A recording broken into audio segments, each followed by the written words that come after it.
خدا نہ خواستہ اگر اس کی پیک آنی ہے تو کب تک متوقع ہے؟ کیونکہ ہم یورپ اور امریکہ ایون انڈیا میں 90,000 کیسز ڈیلی رپورٹ ہو رہے ہیں. اس حوالے سے سر آپ کے پاس کیا اپڈیٹس ہے ڈاکٹر عطا الرحمان صاحب؟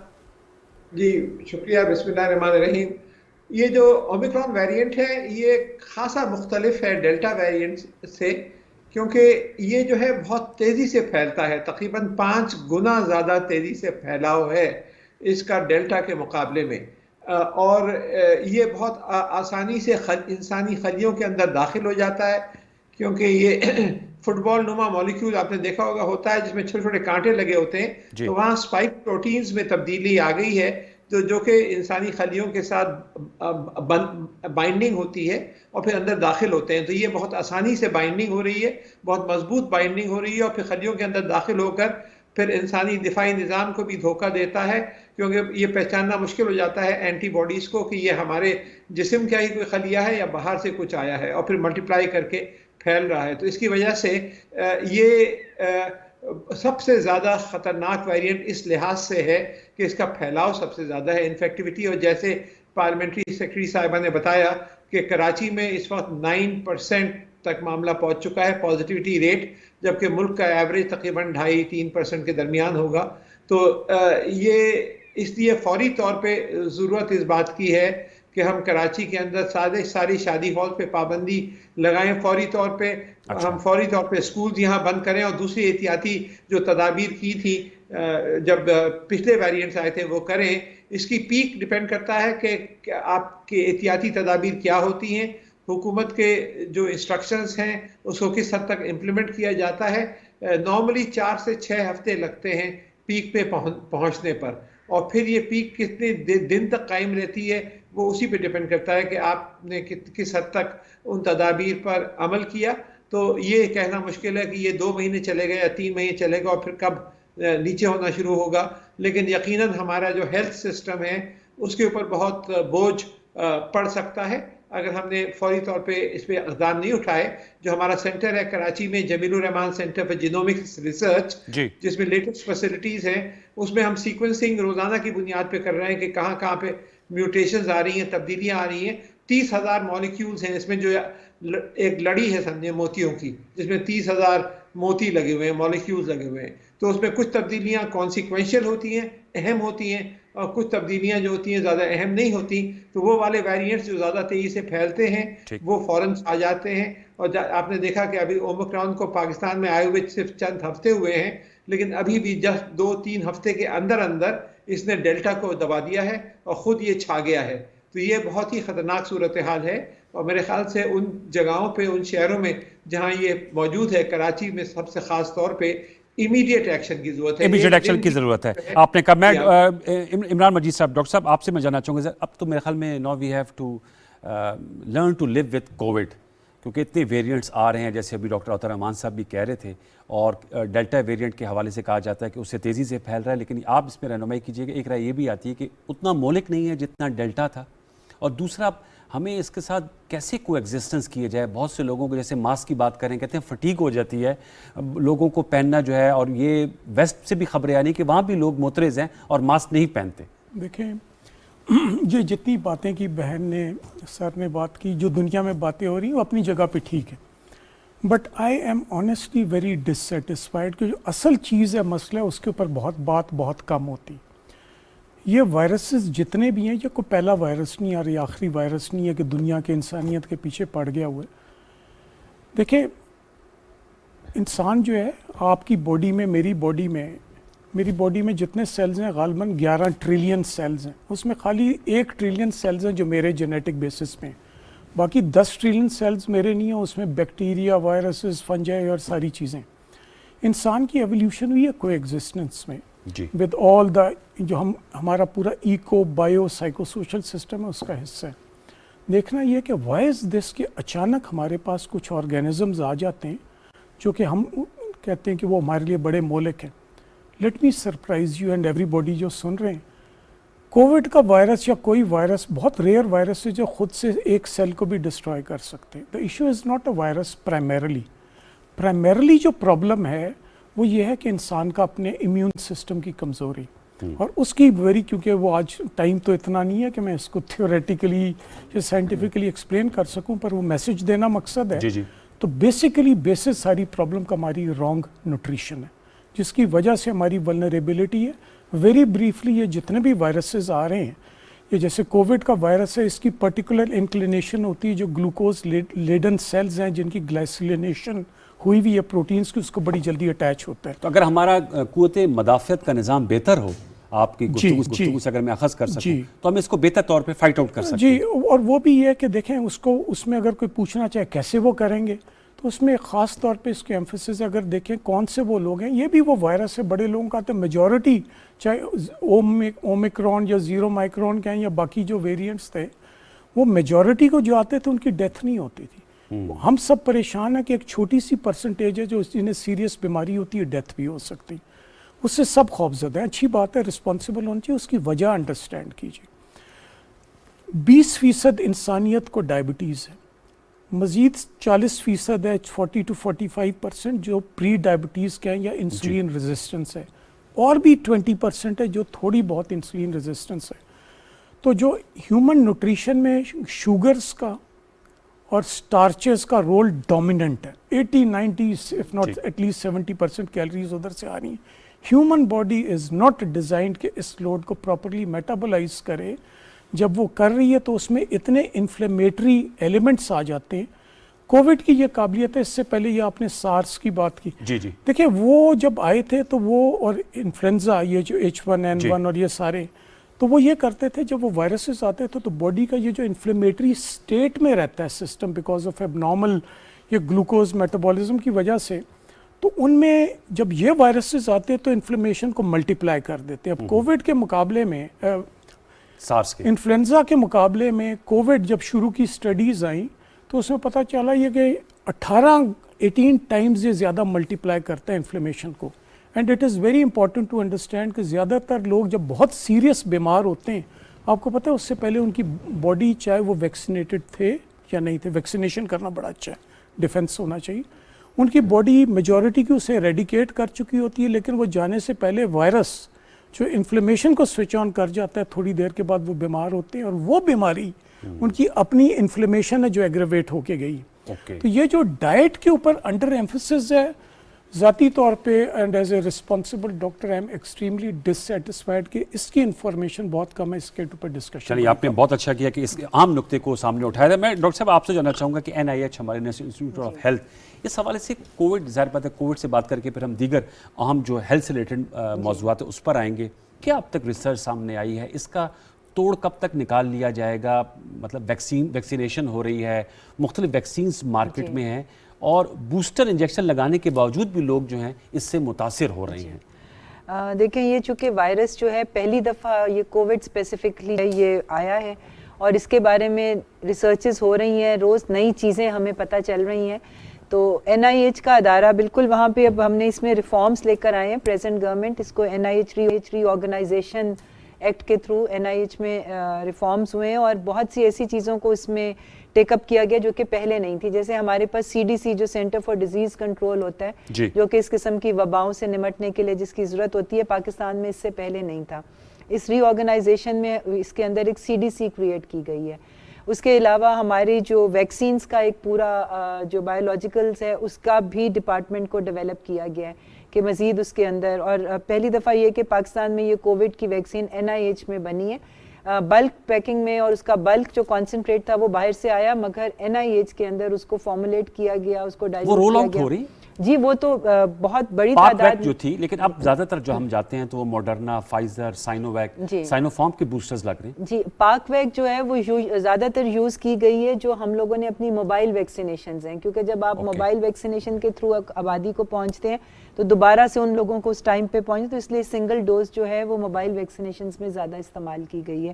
تو NIH نے کافی میں سمجھتی ہوں کہ کیا ہے. پھر ایمرجنسی رسپانس کے اوپر کافی کام ہو رہا ہے، اس کے لیے لیجسلیشن بھی تیار کی جا رہی ہے، کیونکہ جس طرح سے ابھی ڈاکٹر صاحب نے کہا کہ یہ کوئی آخری وائرس نہیں ہے. ابھی میں سمجھتی ہوں کہ دنیا کو اور خاص طور پہ ہمیں اپنے ملک کے حوالے سے آنے والے وقتوں کے لیے مزید اس طرح کی ایمرجنسیز کے لیے تیار رہنا ہے. وائرسز آتے رہیں گے، تو پاکستان میں کوئی مربوط نظام نہیں تھا، کیونکہ اب جب یہ آیا، کیونکہ جب اس قسم کی وبائیں آتی ہیں تو it is not only the health system, آپ کا ایجوکیشن سسٹم، آپ کی انڈسٹری، آپ کی مطلب اوور آل پورے پاکستان کا وہ ہوتا ہے. تو ہمیں ایک ایسی چیز کی ضرورت ہے کہ جب کبھی اس قسم کی کوئی وبا ہے تو اس کو over all as a country اور ڈفرینٹ منسٹریز اور ڈفرینٹ ڈپارٹمنٹس نے کیسے ڈیل کرنا ہے، تو اس کے اوپر بھی NIH کام کرے. ڈاکٹر عطا الرحمان صاحب، سر جو ہمارا رسپانس سسٹم ہے وہ اس کی ویسے ملکی اور عالمی سطح پہ پذیرائی ہوئی ہے. میں کووڈ کے پرسپیکٹو سے بات کر رہا ہوں.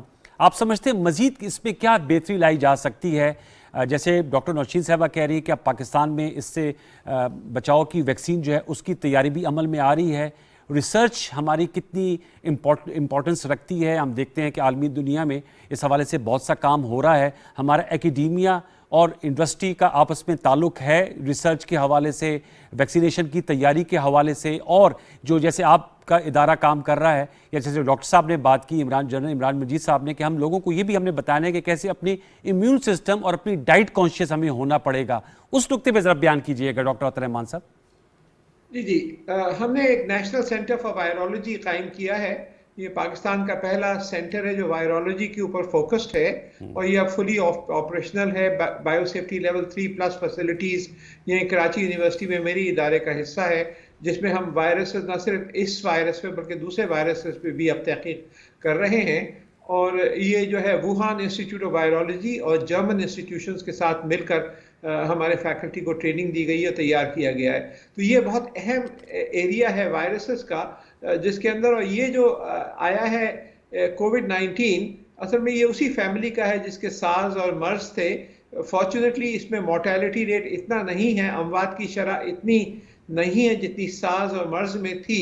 اس میں کوئی 8% 10% تک مورٹیلٹی ہو رہی تھی. اس میں اموات کی شرح کم ہے، لیکن اس کا پھیلاؤ بہت زیادہ ہے ان کے مقابلے میں، جس کی وجہ سے اس نے دنیا کو ہلا کے رکھ دیا ہے. جہاں تک انڈسٹری کا تعلق ہے، بات یہ ہے کہ ہمارے ہاں ابھی تک ویکسینز جو ہیں یہ اس کے خلاف نہیں بنتی. یقیناً NIH نے یہ اچھا کام کیا ہے کہ کانسنٹریٹس باہر سے ملا کر اور اس کو ڈائلیوٹ کر کے بنا رہے ہیں، لیکن جو بیسک مینوفیکچر ویکسینز کا ہے کورونا کے خلاف وہ یہاں پہ نہیں ہو رہا. اس کے لیے ضرورت اس بات کی ہے کہ ہم جوائنٹ وینچرز کر لیں. اس کو پرائیویٹ سیکٹر کمپنی کو آگے آنا ہوگا. حکومت کا کام نہیں ہے اس طرح کی کمرشل ایکٹیویٹیز میں جانا. اور یہ کوریا کے ساتھ یا دوسرے ممالک، کیوبا بھی تیار تھا ٹیکنالوجی کو دینے کو، بہت سارے ممالک بنا رہے ہیں ویکسینز. تو ہم ان کے ساتھ مل کر، اور کچھ ہمیں حکومت کو پھر کچھ ٹیکس کی مراعات دینی پڑیں گی، کچھ انسینٹیو دینے پڑیں گے تاکہ پرائیویٹ سیکٹر آ کے یہاں پہ ویکسین ڈیولپمنٹ شروع کرے. بچوں کی ویکسینز بھی ہیں، وہ سب بھی باہری سے آتی ہیں ہمارے ہاں. تو ہمیں یہ سب، اور کسی وقت اگر پابندی لگ جاتی ہے تو یہ ایک اسٹریٹجک ڈیسیجن ہے. ہمیں چاہیے کہ اس سلسلے میں جو ایک پالیسی بنائیں کہ ہم خود کفالت پیدا ہو، اور ہم ویکسینز، نہ صرف ویکسینز بلکہ دوسرے جو فارماسیوٹیکلز ہیں وہ بھی یہاں پہ نہیں بنتے. ہم جو بیسک مینوفیکچر نہیں ہوتا، تو اس پورے کو ہمیں ایک فریش انداز سے دیکھنا چاہیے. انڈیا میں 1970 ڈرگز اینڈ پیٹنٹس ایکٹ کے تحت ہندوستان نے 25 سال تک تقریباً اجازت دے دی تھی انڈین کمپنیز کو کہ وہ جو ہیں وہ اپنا باہر کے پیٹنٹس کو لے کر، وہ ایکچولی ان ایتھیکل تھا کہ وہ اس کو کاپی کریں اور خود بنانا شروع کریں. لیکن ہمیں وہ تو نہیں کرنا چاہیے. ہمیں چاہیے کہ ہم جوائنٹ وینچرز کے ساتھ شروع کریں اور پھر ریسرچ اینڈ ڈیولپمنٹ کے اندر انٹینسو انپٹس دیں، تاکہ پھر یہ پورا جو ایریا ہے R&D کا یہ ڈیولپ ہو. میں ڈاکٹر صاحب آپ سے جاننا چاہوں گا سر، چونکہ نیشنل انسٹی آف میڈیکل سائنسز کا وائس چانسلر ہے، یہ جو نقطہ ہے سر، یہ کتنے اہمیت کا حامل ہے، اور آپ کی جو یونیورسٹی ہے وہ اس سلسلے میں ان کا کوئی فوکس ہے؟ ذرا اس حوالے سے ذرا بتائیے گا. جی شکریہ. دیکھیں وہ ساری باتیں جو ڈاکٹر صاحب نے کہی میں 100% اتفاق کرتا ہوں. یونیورسٹیز کا دیکھیے پرائمری رول ہی یہ ہے کہ وہ تحقیق کریں کہ وہ نالج اور وہ ٹیکنالوجی کم از کم جو دنیا میں اویلیبل ہے، انہوں نے اپنے روٹین کا حصہ بنا لیا ہوا ہے اس کو، نارمس کا، وہ کم از کم ہم اس کو کیسے ٹرانسفر کریں. تو وہ کرنا یونیورسٹیز کا فرض ہے. کم از کم جسے ہم کہہ رہے ہیں کہ کم از کم وہ emulation, knowledge is open source. وہ ٹیکنالوجی، ہر کوئی ٹیکنالوجی ٹرانسفر نہیں کرتا، لیکن اس کو بہت سے اچھے سائنسدان جو باہر ٹرینڈ ہوتے ہیں تو they can develop their own mechanisms and produce substances to the same degree of specifications and purity, اور وہ سارا کچھ کیا جا سکتا ہے. یہ یونیورسٹیز کا رول ہے. بالکل صحیح بات ڈاکٹر صاحب نے بھی فرمایا کہ یہ سرکار کو نا ہم ہمیشہ بلیم دیا کریں اور ان کا کام نہیں, یہ پرائیویٹ سیکٹر کی پذیرائی کرنی چاہیے, اور یونیورسٹی کا ایکیڈیمیا اور انڈسٹری لنکیجز. حکومت تو چاہتی ہے, ہر حکومت جو بھی ہے وہ بہتری چاہتی ہے اور وہ یقیناً اس سے کی سپورٹیو کنڈیوسیو پالیسیز بنانا چاہے گی, لیکن یہ جو ایک انڈیور ہونے کی ضرورت ہے وہ لنکیج بٹوین ایکیڈیمیا اینڈ انڈسٹری. تو آپ نے میرے سے ڈائریکٹلی میری یونیورسٹی کے معاونت سے پوچھا, تو ہم نے اپنی ٹاسک فورسز بنائی ہیں, ایکشن فورسز کہنا چاہیے. وہ ایک اور ایک ہوتا ہے office of research innovation and commercialisation, تو اس کو ایکٹیویٹ یوں کیا ہے کہ پرائرٹی ایریاز امنگسٹ ادرس 3 کو بڑا کیا ہے کہ اس میں ہر ایک جو بھی لیڈنگ اینٹیز ہیں ویدر ایکیڈیمیا, انڈسٹری اور پالیسی میکنگ کی نیشنلی اور انٹرنیشنلی, ان کو ہم مدعو کر کے ان کے ساتھ بڑی انٹینس ڈسکشن میں ہیں. اور وہ یہ ہے کہ وہ نیوٹریشن جو پہلا ایشو ہے, ویکسینز, اور یہ جو ڈاکٹر صاحب نے کہا کہ فارماسیوٹیکل ایجنٹس, جو کم از کم ہمارے پاس امپورٹ سبسٹیوشن بھی ہو, انڈیجنائزیشن بھی ہو. ویکسینز کے حوالے سے انڈیجنائزیشن اس لیے بھی اہمیت رکھتی ہے کہ دیکھیں ہر جگہ رسپانس ایتھنک اور ہر جگہ کا جغرافیکلی پاپولیشنز کا بھی ڈفرینٹ ہو سکتا ہے, میوٹیشنز بھی ہر جگہ پہ بڑی ڈفرینٹ ہوتی. پاکستان بہت بڑی پاپولیشن ہے, بہت چھوٹے ایریا میں بڑی پاپولیشن ڈینسٹی ہے. اس کا مطلب ہے فریکوینسی ٹرانسمیشن کی ایک سے دوسرے کو بڑی جلدی ہو سکتی, اور ہر چند ٹرانسمیشنز کے بعد میوٹیشن کے چانسز آتے ہیں. تو پریکٹیکلی بہت سے ویکسینز یہاں پہ ہی بننے چاہیے, اور وہ ہر سال پروبیبلی ہر 2 سال کے بعد اس کا نیا وہ ورشن آ جانی چاہیے. تو ہم اپنی پوری کوشش کر رہے ہیں اپنی رسپانسبلٹی نبھانے کی. اس سلسلے میں ہمارا ایک institute of advance studies and research, بہت شکریہ حکومت کا, پلاننگ کمیشن کہ وہ اپروو ہوا, اس کو ہم کنسٹرکٹ کر رہے ہیں اسلام آباد میں, اور انشاءاللہ اگلے ورشن میں اس کا جو بڑا اسلام آباد میں ایک I-17 میں میڈیکل سٹی انشاءاللہ بننے جائے گی, تو اس میں ایک بڑا وہ بیونڈ اسکوپ آف ٹوڈیز کہ وہ میں بتاؤں کہ اس کو انشاءاللہ کہاں پہ, اور یہ اس میں یہ ساری چیزیں انشاءاللہ انڈیجنائز کریں گے. اور انشاءاللہ جب ہماری یونیورسٹی کرے گی تو اس کو ہمارے ساتھ جو ہم پائلٹ کر رہے ہوں گے باقی بھی یونیورسٹیز یہ کریں گی, اور ہماری سخت کوشش ہے کہ انشاءاللہ انڈسٹری کے ساتھ.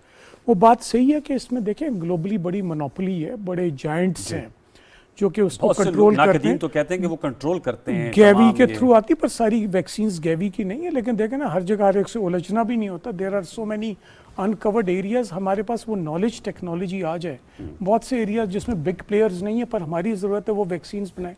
بائی دا وے الحمدللہ ہم نے وہ اپنی ٹیم ساری of the relevant scientist and all the technologies, and there is الحمدللہ now technology including gene editing, culture cell. تو وہ آ جائے کہ وہ وقت دور نہیں جب اپنی ویکسین انشاءاللہ بنا رہے ہوں گے. ٹائم اور سب لوگ ہم سب بڑے کانشیس ہیں, تو انشاءاللہ یہ شروع ہوگا. ٹھیک ہے ڈاکٹر صاحب, میں تھوڑا صاحب سے جاننا چاہوں گا صحت سہولت کارڈ کے حوالے سے, چونکہ حکومت پاکستان کا فلیگ شپ پروگرام ہے. پرائم منسٹر عمران خان صاحب جو ہیں وہ ہر تقریر میں کہتے ہیں کہ صحت جو ایک یونیورسل ہیلتھ کوریج جو ہے وہ ویسٹ میں بھی نہیں ہے, لیکن آپ لوگ ہر فیملی کو 10 لاکھ روپے جو ہے اس کی ہیلتھ کوریج دیں گے.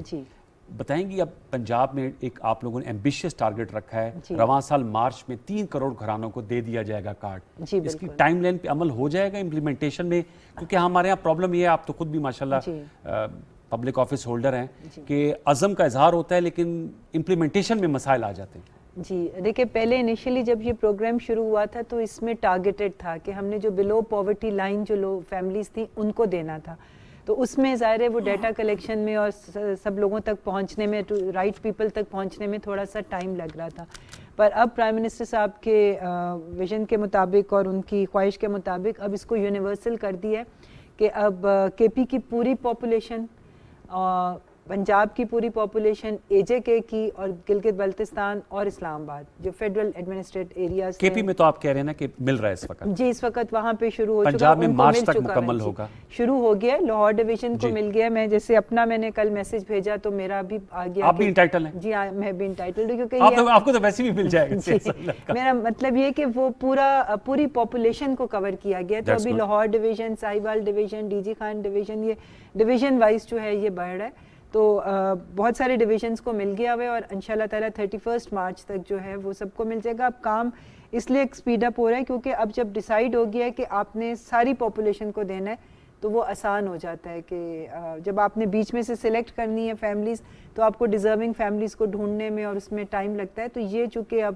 سب کو ملنا ہے. جس کے پاس پنجاب کا آئی ڈی کارڈ ہے وہ اس کا اہل ہو اور یہ جائے. فائنینشلی وائبل اسکیم ہے آپ لوگوں کی؟ کیونکہ اس کے لیے تو آپ کو 400 ارب روپے کے قریب چاہیے پنجاب پہ اگر سے صرف بات کریں تو. دیکھیں یہ ابھی فی الحال جو ہے یہ صرف ہاسپٹلائزیشنز کے لیے محدود ہے کہ یہ کارڈ صرف تب استعمال ہوگا اگر آپ کو کسی قسم کی بھی ہاسپٹلائزیشن کی ضرورت ہے, کوئی سرجری ہے یا کوئی ایسی بیماری ہے جس کے لیے آپ کو ہاسپٹل میں ایڈمٹ ہونا پڑتا ہے اور رہنا پڑتا ہے.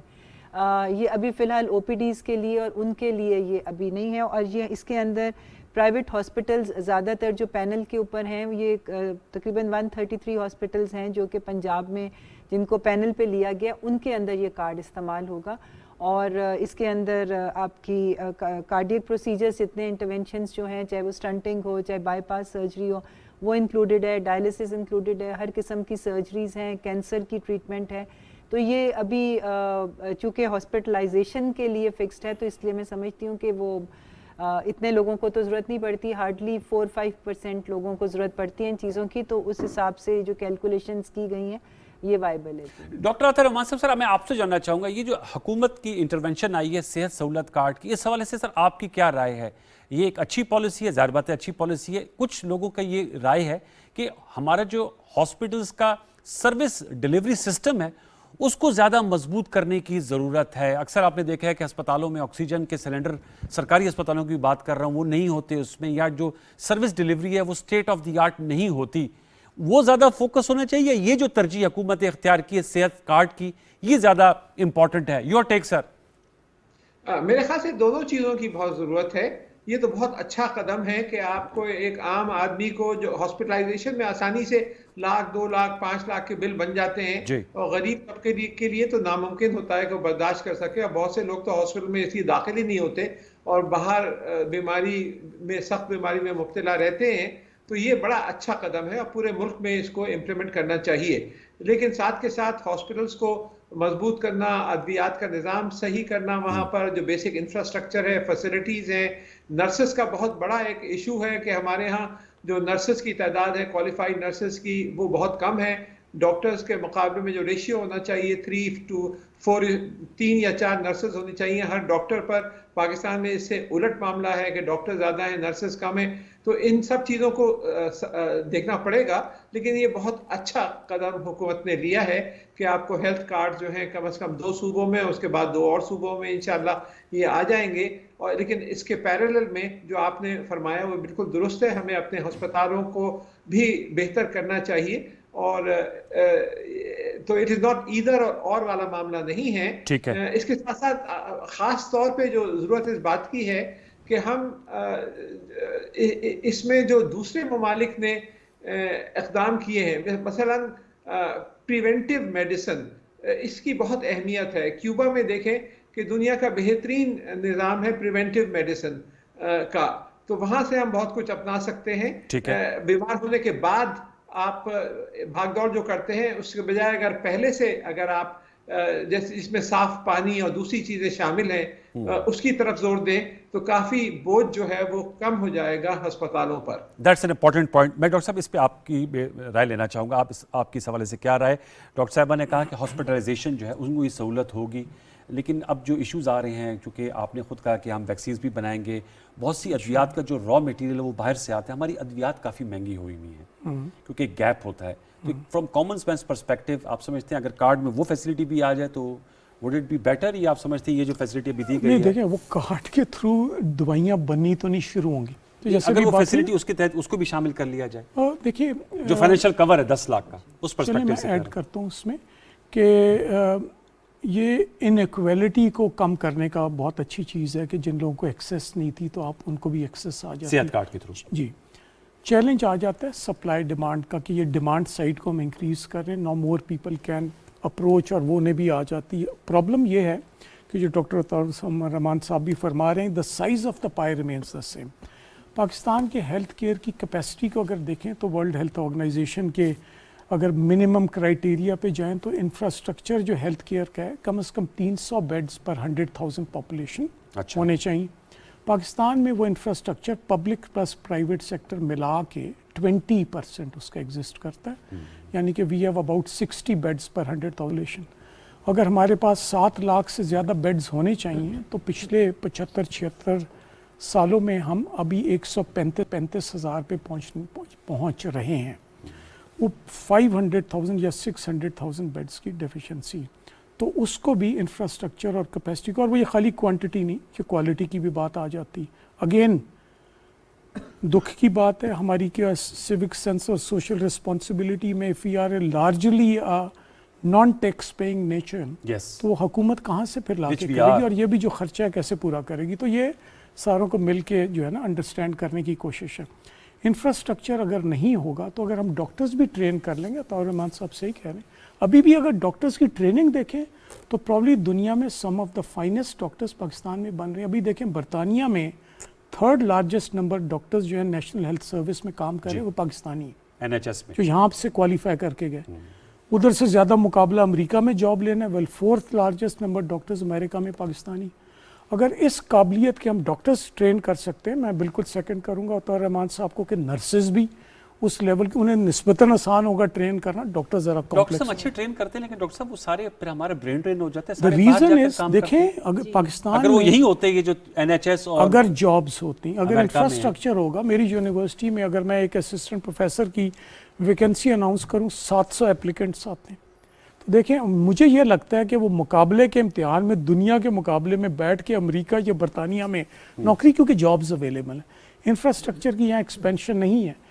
میں سیکنڈ کرنا چاہوں گا, سپورٹ کرنا چاہوں گا کہ خالی یہ پبلک سیکٹر کا کام نہیں ہے, پرائیویٹ سیکٹر, اور اس میں انسینٹیوائزیشن وغیرہ آئی ایم شیور ہر حکومت کوشش کرتی ہے, بٹ آل ٹوگیدر اجتماعی سیریس سوچ بچار کی ضرورت ہے, کیونکہ 80% کے گیپ کو کیسے کمپلیٹ کریں گے. اسی میں جابز آنی ہے, ہمیں خالی دنیا کو لک آفٹر کرنا ہے, اپنا بھی لک آفٹر کرنا ہے. اور نہ صرف نرسز, الائڈ ہیلتھ پروفیشنل. دیکھیں اس وقت دنیا میں تقریباً کوئی 17.5 ملین جابز خالی ہیں ہیلتھ کیئر سیکٹر میں, 2.5 ملین ڈاکٹرز کی, 9 million nurses, about 6 million allied health professionals. یہ انڈر کیلکولیٹڈ ہے الائڈ ہیلتھ پروفیشنلز, کیونکہ چند ڈسپلنس میں ریٹ آف چینج ڈاکٹری میں اتنی نئی اسپیشلٹیز آ رہی ہیں, نئے فیلڈز کھلتے جا رہے ہیں.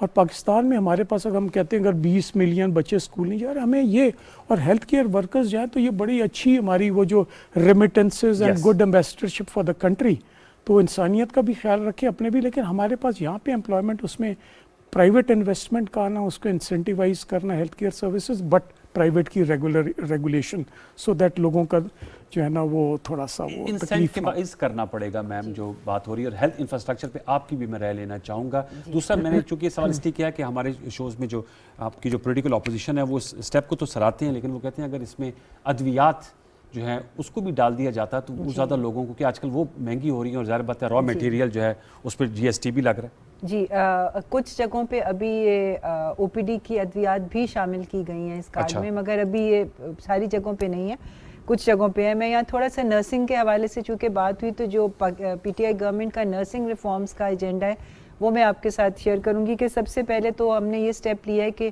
2018 واز دا لاسٹ ایئر جس میں ڈپلوما میں ایڈمیشنز ہوئے ہیں, کیونکہ نرسنگ ابھی تک جو تھا وہ نرسنگ سکولز تھے, اور جو نرسز بنتی تھیں وہ تھرو ڈپلوما کورس بنتی تھیں.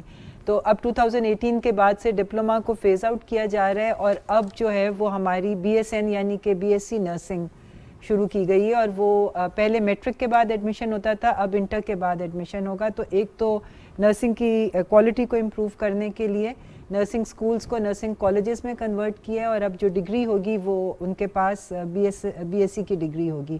اور جن لوگوں نے پہلے ڈپلوما کیا گیا ہے, یہ ڈگری 4 ایئرس کی ہے, جنہوں نے پہلے کیا ان کو 2 ایئرس کی ایڈیشنل پڑھائی کے ساتھ ان کو پوسٹ RN یعنی کہ ان کو بھی وہ ڈگری جو ہے BSc والی مل جائے گی. نرسنگ کی ریفارمز کے لیے پاکستان نرسنگ کونسل کی جو ہے وہ پوری ری آرگنائزیشن کی جا رہی ہے. وہ بل جو ہے وہ نیشنل اسمبلی سے پاس ہو گیا, اب وہ سینٹ سے پاس ہونے, اور اس میں آپ دیکھیں گے کہ نرسنگ سیکٹر میں بہت زیادہ ریفارمز اور اس کو اپ گریڈ کرنے کے لیے اس پروفیشن کو بہت زیادہ سٹیپس لیے جا رہے ہیں. تو نرسنگ یونیورسٹی جو ہے وہ اسلام آباد میں, چونکہ ابھی تک پبلک سیکٹر میں کوئی نرسنگ یونیورسٹی پاکستان میں نہیں ہے, تو چک شہزاد میں زمین ایکوائر کر لی گئی ہے, اور بحرین کی گورنمنٹ کے تعاون سے انشاءاللہ تعالی پہلی پبلک سیکٹر نرسنگ یونیورسٹی جو ہے وہ یہاں پر شروع. اچھا, یہ جو کیونکہ آپ نے کہ یہ ہاسپٹلائزیشن کی فیسلٹی ہے, جو جیسے ڈاکٹر عطا الرحمان صاحب اور ڈاکٹر عمران صاحب کہہ رہے ہیں کہ ہمارے یہاں جو ہیلتھ انفراسٹرکچر ہے اس کو کیسے میڈم کھڑا کیا جا سکتا ہے؟ اس پہ آپ لوگوں کی کیا ویژن ہے؟ ڈاکٹرز، بیڈ ریشیو، ڈاکٹرز اور نرسز اور پیشنٹ ریشیو، اس میں بہت بڑی گیپس ہیں جیسے اس گفتگو میں سامنے لایا گیا. جی دیکھیں، اس وقت گورنمنٹ کا فوکس جو ہے نا وہ پرائمری ہیلتھ کیئر کی طرف ہے، کہ ہمارے ایکچولی ہوتا ہی ہے کہ چھوٹی موٹی بیماریوں کے لیے جو کہ نیچے کے لیول پہ پرائمری اور سیکنڈری فیسلٹیز میں ٹریٹ ہو سکتی ہیں، وہ لوگ بھی چونکہ پراپر سسٹم نہیں ہے، وہ لوگ بھی ٹرشری کیئر ہاسپٹلس میں جاتے ہیں، جس سے ٹرشری کیئر کا برڈن بہت زیادہ بڑھ جاتا ہے.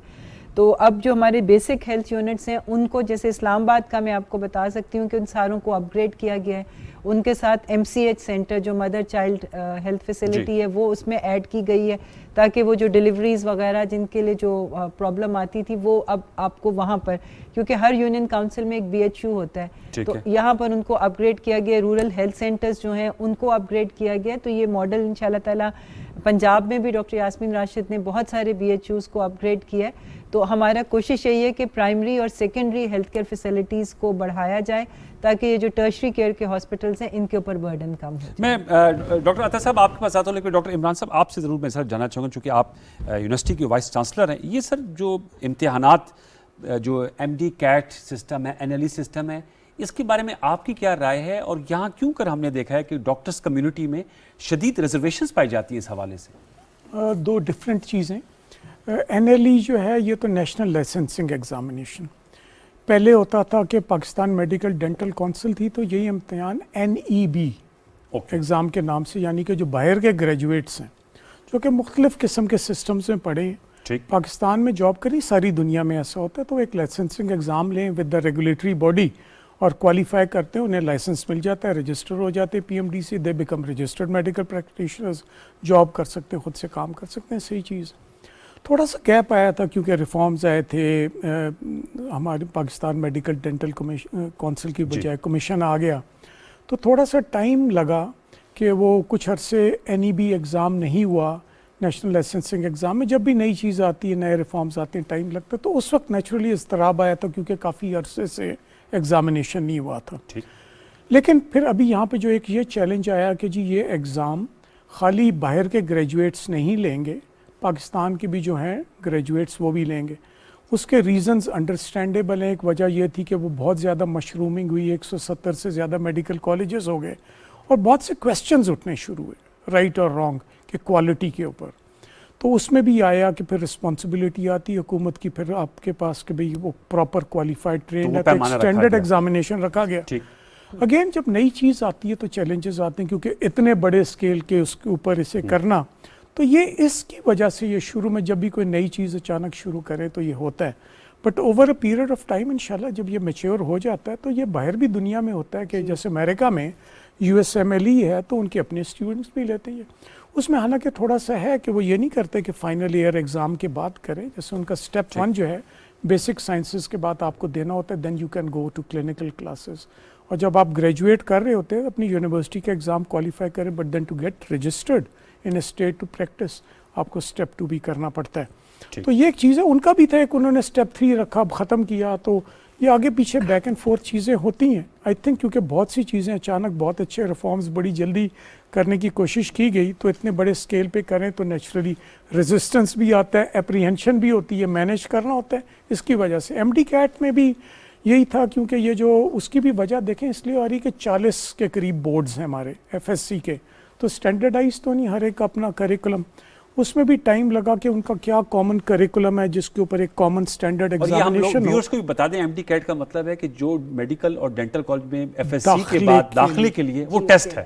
دیکھیں تقریباً اب پرابلم یہ ہے پاکستان میں جو اچھے سے اچھا بچہ ہوتا ہے، پیرنٹس چاہتے ہیں FSC لیول میں کہ جی ڈاکٹر بن جائے. تقریباً 2 لاکھ بچے FSC میں فرسٹ ڈویژن لے لیتے ہیں یا اس سے زیادہ، اور میڈیکل ڈینٹل کالجز میں سیٹس غالباً 15-16 ہزار کے قریب ہیں.